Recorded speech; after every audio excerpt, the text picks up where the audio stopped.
Hello, my name is Amanda Lacey from the University of Louisville, and this is the presentation for my research presentation for the Spring Research Conference of 2021, entitled Petit à Petit, the Hidden Curriculum and Cultural Capital of Cultural Orientation. The title for this presentation actually comes from an interview that I gave in the course of doing my research by a person named Jamie Bussey, and in her interview she said, "And then when I was in Africa, there was this expression, petit à petit, which is short for petit à petit le fait son nid, which is little by little the bird makes its nest." Yes, I think that's the advice I would give refugees, is that little by little you're going to get there. It's not going to happen all at once. So by way of introduction, it's important to know that the U.S. has admitted more than 3 million refugees since 1980, which is 273,000 in the past 5 years alone. Primarily, these refugees come from Africa, primarily the Democratic Republic of the Congo. They also come from Near East, South Asia, which are countries such as Afghanistan, Iraq, Syria, and Bhutan, and Asia, such as Burma. Most of these refugees have very limited English proficiency. In fact, 45% do not speak English at all, even after having lived here for 5 years.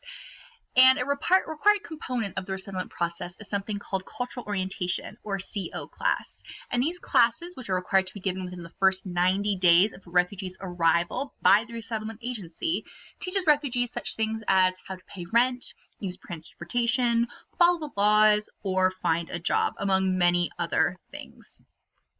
There is very little existent literature on cultural orientation classes or the social status that they may assign. Some examples that do reference, even tangentially, cultural orientation classes include Mott, who talks about the role that agencies such as resettlement agencies play in resettlement of refugees. They play a very key role. Gordon, who in 2010 mentioned how citizenship classes overly rely on irrelevant curriculum, such as Betsy Ross or the original 13 colonies, which poorly prepares them for actual citizenship duties. Kornfeld, who talks about how CO classes before the departure of refugees for the United States are often unhelpful or convey unrealistic expectations. Or Fahiz and Gagné, two different studies from 2019-2017 respectively, which discuss how CO courses can be successful, especially when they include programming on local languages and laws and involve community leaders.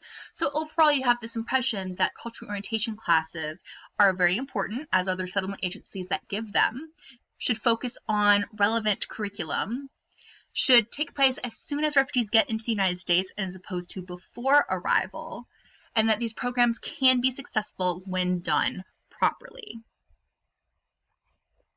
So the two research questions for my study include: 1, what is the hidden curriculum of cultural orientation classes? And 2, what types of cultural capital does the cultural orientation curriculum convey? And there are two concepts that are inherent in these research questions: hidden curriculum and cultural capital. So hidden curriculum is a common phrase used in sociology, and it discusses how the behavioral patterns, standards, and social beliefs inexplicitly taught to students through school rules, classroom routines, or other mechanisms. So these are the underlying values, beliefs, ideas that are taught to students when they are in school. And this hidden curriculum often privileges white, middle-class norms and marginalizes other populations. Cultural capital is the cultural knowledge, disposition, and skills that can be converted into benefits and other forms of success. And much like with hidden curriculum, the dominant cultural capital privileges white middle-class values, such as visiting museums, reading books, involving children in extracurricular activities. And children with this knowledge and experience tend to attain higher grades. So to revisit my research questions, what I want to know is, what is the hidden curriculum of cultural orientation classes?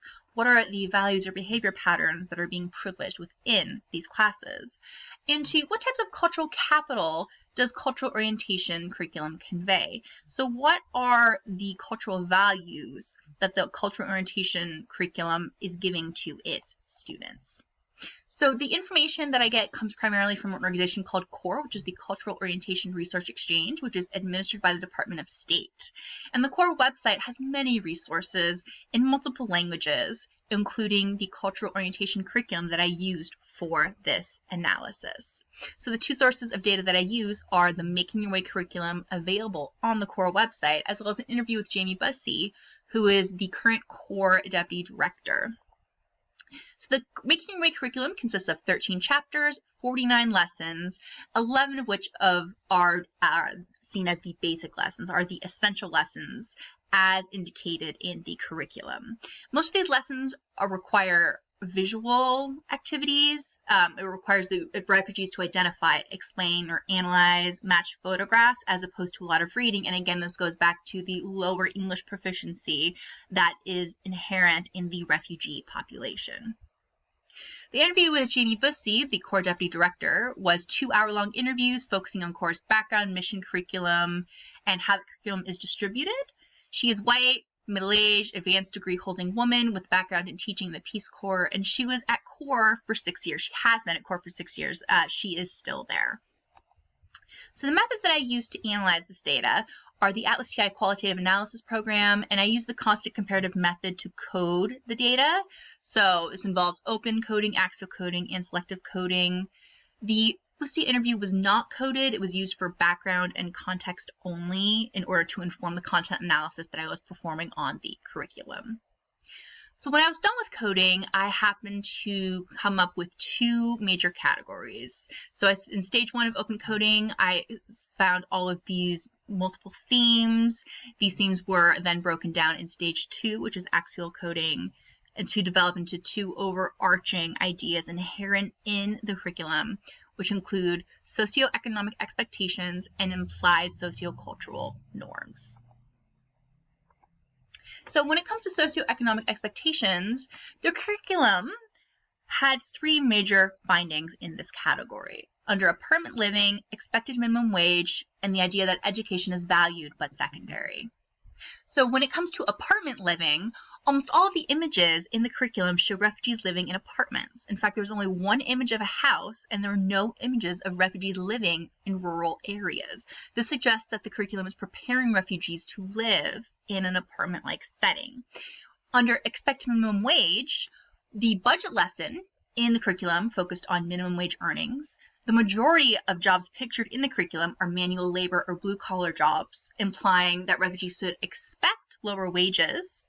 And there is no discussion of credit cards as a resource or a safety net. So the curriculum is also cash-focused, which goes into the minimum wage lifestyles when you rely primarily on cash. And the final finding under socioeconomic expectations was the idea that education is valued but secondary. So education is often mentioned in this curriculum, but it is not as prioritized as employment is. And this can be seen in examples and vocabulary definitions.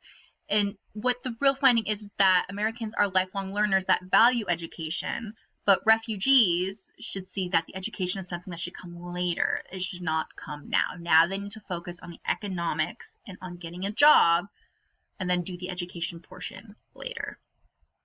In implied sociocultural norms, there are also 3 categories that kind of go under this overarching theme, including community involvement, trust the police, and the color of authority. So in this section, a lot of the curriculum shows that refugees should engage with their children's school, learn English at community centers, and have relationships with their neighbors. And it also shows that, and this goes in line with the idea that parental involvement is actually linked to higher grades, student attendance, and more rigorous classes, and other long-term benefits. So it's interesting that the curriculum pushes an ideology which would actually be beneficial for refugee students. The curriculum reiterates that many times to trust the police and avoids any mention of potential conflict or discrimination. So refugees in this curriculum are given the idea that they should trust the police, that the police are there to help you. And there's no talk of recent events or even the underlying events of the past where there is that struggle between people of color and the police, especially where many refugees are in fact people of color. And this conveys a white middle-class outlook on police. And finally, the color of authority is that it's an interesting notion that most people in this cultural orientation curriculum show that most images of professionals in positions of power, such as doctors, police officers, teachers, and organizational workers, are white individuals. There are individuals of color in these positions, but they are outnumbered by those who are white. So the subtext here is that refugees should expect to see white people in dominant or powerful roles.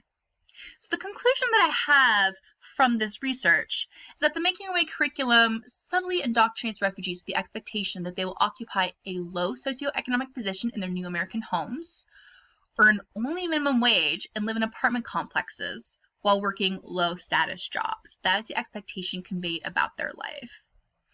In addition, the curriculum also lacks a significant portrayal of dominant cultural capital, that is, significant portrayal of themes and ideas and knowledge that would provide benefits to the refugees for knowing. Only trusted police and involvement with the community are dominant forms of capital discussed, while the discussion is also lacking in areas such as how to further one's education or obtain a credit card. So the cultural capital that is being taught through this curriculum is not as robust as it could be and does not convey as many benefits as perhaps maybe it should. So here's some policy implications and suggestions for the future. So future research on this area could include a more comprehensive look at all the resources available through CORE and other refugee aid organizations. Could include interviewing refugees about their experience and ethnographic research in actual CO classrooms. When it comes to policy implications, I would suggest creating a more standardized curriculum to ensure all refugees are receiving the same standard of cultural orientation, because right now there is no standard curriculum. It is up to the organization to determine what they teach their students, although the core curriculum does provide a standard form of that curriculum that could be used but is not mandatory. Policy implications also include modifying the curriculum imagery to include more diverse people and settings, and then also reassessing what important cultural knowledge, such as the ambivalent feeling towards police or how to use a credit card, are being left out of the conversation. So thank you so much for watching my presentation about the hidden curriculum and cultural capital of cultural orientation classes. I hope you enjoyed my presentation.